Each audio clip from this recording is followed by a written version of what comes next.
Oh, hi. Welcome to my garage.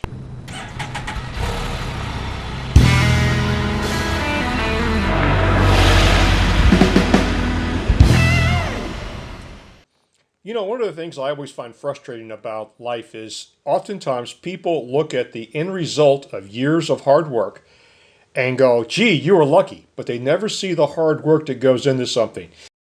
The Can-Am Spyder RT was pretty much a 3-year-long dream and journey for Miriam and myself.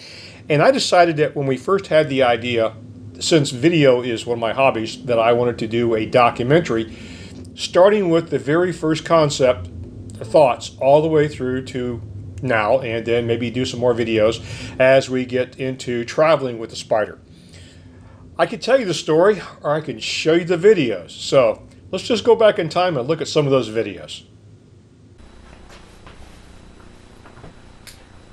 August 24th, 2014, Sunday, a little after 4. It's Miriam's birthday. For the last week or so, we've sort of had this bug about acquiring a 3-wheel motorcycle, a Can-Am or something very similar to that. Also done a little homework because it'd be nice to actually have spent some time on one of these. Probably go to Northern Virginia, rent one for a couple of days. Then there's the practical aspect to it. Is it prudent to spend about $20,000 on a toy? This is really what it's going to be. It's just going to be an expensive toy. But I have to look back at a couple of things.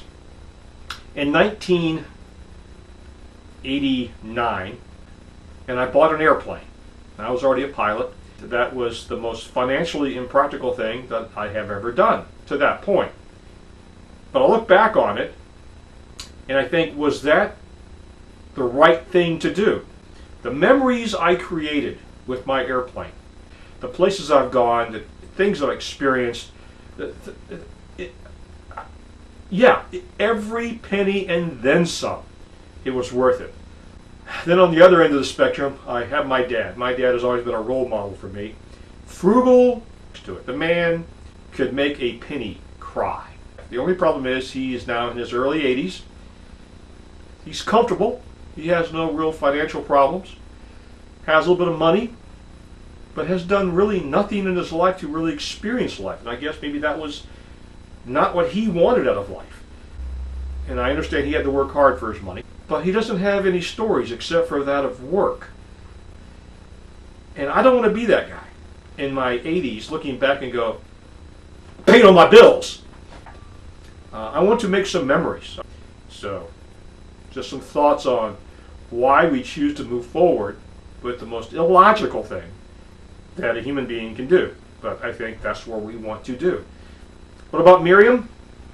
After we both watched the little documentary, which sort of built a fire under us, and I think it has always been there, but the documentaries, The Long Way Down and The Long Way Round, sort of inspired us, put us in focus of what we wanted. And when I pulled up the local Can-Am dealer and saw that they had inventory, and Saturday we were out doing some errands, and she said, you want to go by that dealership and look at those motorcycles? And we did. And I really think she is as equally as passionate about it as I am. This is something I think we can share, and I think this will be a hoot. So we will see how this dream progresses, and that these little video journals, wherever progress to actually achieving a goal, and whether I'm just playing out a fantasy in my own head. But we'll see. This is Can-Am Touring Possibility, video number 1. It's April 9th, 2015. It's been a long, cold winter. Not a whole lot going on in the leisure side of life, just pretty much work and taking care of things around the house. Got an email from BRP, the parent company for the Can-Am Spyder, about 10 days ago, with a list of locations where you could do a demo ride for the Can-Am Spyder. And there was one in Roanoke, Virginia, on the 11th and the 12th, the next 2 days from now. And got kind of excited to get a chance to actually ride the Can-Am Spyder, hopefully. So that night over dinner, discussed with Miriam, and Miriam said, you know, we have a lot of things on the agenda the next couple of weeks. Don't know if we could fit that in. And I said, well, I understand. If we can fit it in, great. If not, I understand too. We have priorities. And so I let it lie. I was a little bit disappointed. And a few nights later over dinner, Miriam asked me had I made hotel reservations yet for the event. And I said, I didn't know we were doing this. She goes, well, yeah, this is a chance for us to get out. And we haven't had a real leisure time this winter. It's been kind of cold and we've been kind of busy. So tomorrow, Friday, April 10th, we are heading out to Roanoke to test ride, weather permitting, the Can-Am Spyder for the first time. And hope to get some video on that. We made it out to Roanoke and to Star City Power Sports, which hosted the Can-Am Spyder factory demo. After watching a safety video, we were allowed to take the Spyder around a cone course that was set up in the parking lot. I got to ride the sports model. Before we were taken out onto the actual road for a 20-minute tour around the back roads of Roanoke. Posed for some photo ops on a Spyder, and then retired to a local beer festival to savor the experience. So after that trip, we decided we need to spend some real time on the Spyder, at least a couple of days. So to do that, we had to go to Northern Virginia to actually rent one. When we called them, we found that the equipment that we would need, such as helmets, were on a first-come, first-served basis, and we didn't know what we would be able to get, if anything. So we decided to go ahead and order our motorcycle jackets and helmets at that time. So then we loaded up the car and headed up to Falls Church, Virginia, and then on to the Shenandoah National Park for 3 days of Spyder time. How's it no one's smiling? Yes, I'm having fun.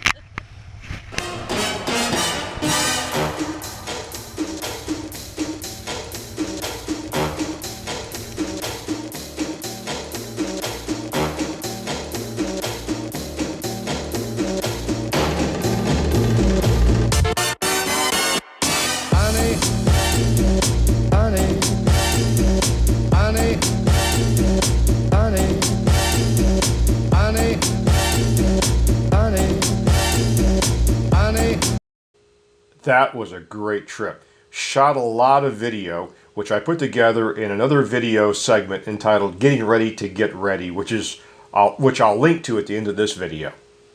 So once that trip was over, Miriam and I sat down and we talked about whether or not we actually wanted to move forward. And we decided we did. So what we didn't shoot on video, because I think talking in front of the camera is probably boring enough, but endless hours of staring at a computer, going over spreadsheets and budgets and making plans. It took us about 2 additional years, but we want to make sure we did it right because this is a big investment. So we went ahead and pulled the trigger in the spring of this year, and I reached my goal of before Memorial Day of 2017. We had a Spyder in the garage. So that's it for this segment, and the journey continues.